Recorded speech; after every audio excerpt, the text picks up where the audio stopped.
תשיב בי את הרוח, תוריד ממני את הגשם. קמנו, החלטנו להכין קוסקוס, הכנתי באותו יום 12 קילו, בעזרת השכנים, בעזרת כל מיני אנשים, והתקדמנו. במרחב הפתוח.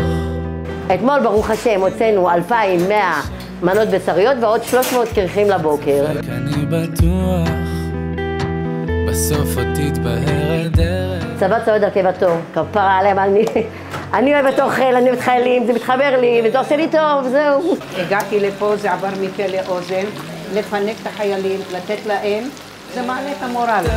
סיבת הסיבות, עילת העילות.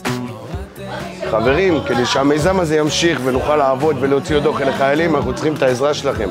אנחנו צריכים את העזרה שלכם, אחים שלנו, עם עזרה כספית ועזרה בכוח, ולבוא לתרום, אנחנו פה בשביל העם.